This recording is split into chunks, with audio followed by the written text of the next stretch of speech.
حضرت عزیر علیہ السلام حضرت ہارون علیہ السلام کی اولاد اور بنی اسرائیل کے انبیاء میں سے تھے۔ اللہ تعالیٰ نے آپ علیہ السلام کو حضرت سلیمان کے بعد اور حضرت زکریا سے پہلے مبعوث فرمایا۔ یہ 6 صدی قبل مسیح کی بات ہے، جب بنی اسرائیل کی سرکشی، نافرمانیاں اور مشرکانہ حرکتیں حد سے تجاوز کر چکی تھیں۔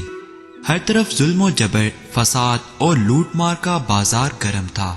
اللہ تعالیٰ نے اس زمانے کے پیغمبروں کے ذریعے بنی اسرائیل کو متنبہ فرمایا کہ اپنی ان کبھی حرکتوں سے باز آ جائیں، ورنہ گزشتہ قوموں کی طرح انہیں بھی عذاب الہی کا سامنا کرنا ہوگا۔ بار بار کی تنبیہ کے باوجود جب ان پر کوئی اثر نہ ہوا اور ان کی بدعمالیاں روز بروز بڑھتی چلی گئیں، تو قوم عمالقہ کا ایک ظالم و سفاک بادشاہ جس کا نام بخت نصر تھا، بابل سے ایک بڑی فوج کے ساتھ آندھی و طوفان کی طرح رستے کی حکومتوں کو پامال کرتا فلسطین کی طرف بڑھا اور تھوڑے ہی عرصے میں اس کی اینٹ سے اینٹ بجا دی۔ تورات کے مطابق 40,000 سے زائد علماء قتل کر دیے گئے، یہاں تک کہ وہاں تورات کا ایک بھی عالم زندہ نہ بچا۔ اس کے ساتھ ہی بخت نصر نے بنی اسرائیل کے 80,000 افراد کو قیدی بنایا اور انہیں بھیڑ بکریوں کی طرح ہنکا کر بابل لے گیا، جن میں حضرت عزیر علیہ السلام بھی شامل تھے، جو اس وقت نوعمر تھے۔ بخت نصر کے حکم پر اس کی خونخوار فوج نے بیت المقدس میں حضرت سلیمان علیہ السلام کی تمام باقیات کو تباہ و برباد کر دیا۔ عظیم الشان محلات کھنڈرات میں تبدیل کر دیے گئے۔ ہیکل سلیمانی میں موجود وسیع و عریض اور نادر و نایاب کتب سے مزین کتب خانہ جلا کر راکھ کر دیا گیا، جس میں تورات کے اصل نسخے بھی تھے، نیز تابوت سکینہ بھی کہیں غائب کر دیا گیا۔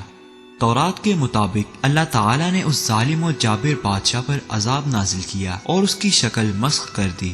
حضرت عزیر علیہ السلام ایک طویل عرصے تک دیگر اسرائیلیوں کی طرح بابل میں قید رہے، اور پھر اللہ تعالیٰ نے 40 سال کی عمر میں آپ علیہ السلام کو منصب نبوت پر سرفراز فرمایا۔ حضرت عزیر علیہ السلام کو جب بابل کی اسیری سے نجات ملی تو بحکم خداوندی دوبارہ بیت المقدس تشریف لے آئے۔ اس وقت تورات کا کوئی حافظ زندہ نہ تھا اور نہ ہی تورات کا کوئی نسخہ موجود تھا۔ آپ علیہ السلام کو فکر لاحق ہوئی کہ اب اللہ کے کلام کو عام لوگوں تک کیسے پہنچایا جائے، چنانچہ انہوں نے اسرائیلیوں کو جمع کیا، اور چونکہ آپ علیہ السلام نے بچپن میں ہی تورات حفظ کر لی تھی تو اسے ان سب کے سامنے پڑھ کر تحریر کروایا۔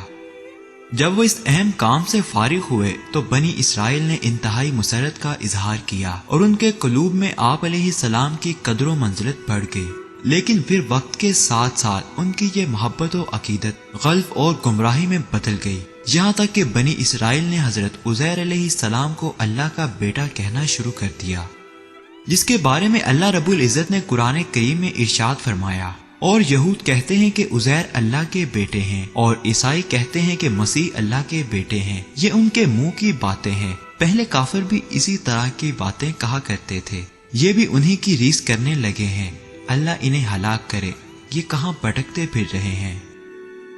حضرت عزیر علیہ السلام بڑے دانا نیک انسان تھے۔ ایک دن اپنی زمین کی طرف نکلے، واپسی میں ایک ویران عمارت میں ٹھہر گئے کیونکہ گرمی سخت تھی۔ آپ علیہ السلام اپنے گدھے سے اتر کر عمارت میں داخل ہوئے۔ آپ علیہ السلام کے ساتھ کھانے کے 2 ٹوکرے تھے، ایک ٹوکرے میں انجیر اور دوسرے میں انگور تھے۔ آپ علیہ السلام نے اپنے ساتھ موجود پیالہ نکالا اور اس میں انگور نچوڑے، پھر خشک روٹی نکالی اور اسے مشروب میں ڈال دیا تاکہ کچھ نرم اور میٹھی ہو جائے تو کھا لیں۔ پھر آپ علیہ السلام تھوڑی دیر کے لیے لیٹ گئے۔ نظریں عمارت کی ویران چھت کی طرف اٹھیں تو دیکھا کہ یہ عمارت اپنے عرشے پر کھڑی ہے اور اس کے رہنے والے مر کھپ چکے ہیں، جن کی بوسیدہ ہڈیاں بکھری پڑی ہیں۔ تو آپ علیہ السلام کی زبان سے بے ساختہ نکلا، اللہ کیسے ان کو موت کے بعد زندہ فرمائے گا؟ پھر اللہ عز و جل نے حضرت جبرائیل علیہ السلام کو ان کے پاس بھیجا، جنہوں نے حضرت عزیر علیہ السلام کی روح قبض کر لی، اور پھر 100 سال تک اللہ نے ان کو یوں ہی موت کی نیند سلائے رکھا۔ اس دوران بنی اسرائیل میں بہت سے واقعات و حادثات رونما ہوئے اور بیت المقدس پھر آباد ہو کر پر رونق شہر بن گیا۔ پھر اللہ تعالیٰ نے آپ علیہ السلام میں روح پھونک دی، آپ علیہ السلام زندہ ہو کر بیٹھ گئے۔ تو فرشتے نے پوچھا، آپ یہاں کتنی مدت رہے؟ جواب دیا، 1 دن یا دن کا کچھ حصہ۔ دراصل آپ علیہ السلام دن کے شروع میں آرام فرما ہوئے تھے اور اس وقت غروب آفتاب کا وقت تھا۔ فرشتے نے کہا نہیں، بلکہ آپ علیہ السلام 100 برس تک اسی حالت میں رہے ہیں، آپ اپنا کھانا پانی دیکھیے۔ جب حضرت عزیر علیہ السلام نے اپنے کھانے کی طرف نظر ڈالی تو انگور کا شیرہ اور خشک روٹی اپنی اسی حالت میں تھی، دونوں میں کوئی تغیر پیدا نہیں ہوا تھا۔ اسی طرح انجیر اور انگور بھی اسی طرح تر و تازہ تھے۔ پھر آپ علیہ السلام کے دل میں بتائی گئی مدت کے بارے میں انکار کا خیال پیدا ہوا، تو فرشتے نے کہا آپ میری بتائی ہوئی مدت کو بعید اور غلط سمجھ رہے ہیں، تو پھر ذرا اپنے گدھے کی طرف تو دیکھیے۔ جب حضرت عزیر علیہ السلام نے گدھے کی طرف دیکھا تو حیران رہ گئے، کیونکہ اس کی ہڈیاں گل سڑ کر بوسیدہ ہو چکی تھیں۔ فرشتے نے ہڈیوں کو حکم دیا تو ہڈیاں ہر طرف سے اکٹھی ہو کر ایک جگہ جمع ہوئیں اور پھر جڑ کر ڈھانچہ بن گئی۔ حضرت عزیر علیہ السلام حیران ہو کر اللہ کی قدرت کا نظارہ دیکھ رہے تھے۔ پھر اس ڈھانچے پر رگیں چڑھی، پٹھے بنے، گوشت چڑھا، پھر ان پر کھال اور بال آ گئے۔ پھر فرشتے نے اس میں پھونک ماری تو گدھا آسمان کی طرف اپنا سر اور کان اٹھائے آوازیں نکالتا کھڑا ہو گیا۔ جب حضرت عزیر نے قدرت الہی کی یہ نشانیاں دیکھی تو بول اٹھے کہ میں یقین کرتا ہوں کہ اللہ ہر چیز پر قادر ہے۔ پھر آپ علیہ السلام اپنے گدھے پر سوار ہو کر اپنے محلے میں تشریف لائے تو لوگوں نے آپ علیہ السلام کو نہیں پہچانا۔ آپ علیہ السلام اپنا گھر بھی بھول چکے تھے۔ ڈھونڈتے ڈھونڈتے جب اپنے گھر پہنچے تو وہاں ایک نابینا اور اپاہج بڑھیا کو بیٹھے پایا، جس کی عمر تقریباً 120 سال تھی۔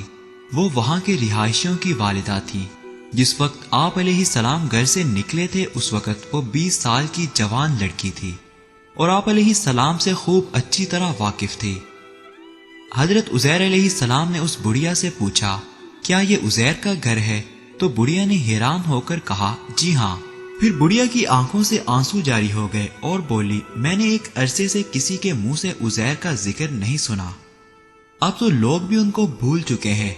اس پر حضرت عزیر علیہ السلام نے فرمایا میں ہی عزیر ہوں، اللہ نے مجھے 100 سال تک موت کی نیند سلا دیا تھا اور مجھے اب اٹھایا ہے۔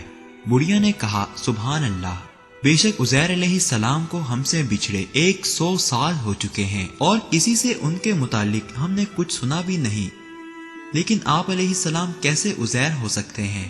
عزیر علیہ السلام تو مستجاب الدعوات تھے، وہ جس مریض یا مصیبت زدہ کے لیے دعا کرتے وہ فوراً ٹھیک ہو جاتا تھا۔ لہٰذا اگر آپ علیہ السلام دعا کریں گے اللہ مجھے بصارت لوٹا دے تو میں آپ علیہ السلام کو دیکھ کر بتاؤں گی کہ آپ علیہ السلام عزیر ہیں یا نہیں۔ حضرت عزیر علیہ السلام نے دعا کی اور اپنے دستے مبارک کو اس کی آنکھوں پر پھیرا تو اس کی بصارت بحال ہو گئی۔ چونکہ وہ اپاہج بھی تھی اس لیے آپ علیہ السلام نے بڑھیا کا ہاتھ پکڑا اور فرمایا اللہ کے حکم سے کھڑی ہو جا، تو اللہ نے اس کی ٹانگیں بھی درست فرما دیں۔ بڑھیا نے آپ علیہ السلام کو دیکھا تو پکار اٹھی میں گواہی دیتی ہوں کہ آپ علیہ السلام ہی عزیر ہے۔ پھر بڑھیا ان کو لے کر بنی اسرائیل کے محلے میں ان کے عزیزوں کے گھر پہنچی۔ وہاں حضرت عزیر علیہ السلام کا ایک بیٹا بھی موجود تھا جس کی عمر 118 سال تھی، جبکہ ان کے پوتے بھی قبیلے کے بڑے بزرگ اور سردار تھے۔ بڑھیا نے ان سب کو آواز دی اور بولی یہ عزیر علیہ السلام ہے، اللہ نے ان کو 100 سال کے لیے موت کی نیند سلا دیا تھا، یہ اب اللہ کے حکم سے اٹھے ہیں اور تم سے ملنے آئے ہیں۔ لوگوں نے پہلے تو یقین نہیں کیا، لیکن جب اس نے اپنی بینائی آنے اور ہاتھ پاؤں ٹھیک ہونے کے بارے میں بتایا تو سب حیران رہ گئے۔ ان کے بیٹے نے کہا میرے والد کے دونوں شانوں کے درمیان ایک سیاہ نشان تھا۔ آپ علیہ السلام نے اپنے شانوں کو کھولا تو وہ نشان موجود تھا۔ مفسرین کے مطابق آپ علیہ السلام کی قبر اطہر دمشق میں ہے۔ مزید ایسی ویڈیوز کے لیے اردو صفحہ چینل کو سبسکرائب کیجیے اور بیل کے آئیکن کو بھی کلک کیجیے تاکہ نئی آنے والی ہر ویڈیو کا نوٹیفکیشن آپ کو بر وقت مل سکے۔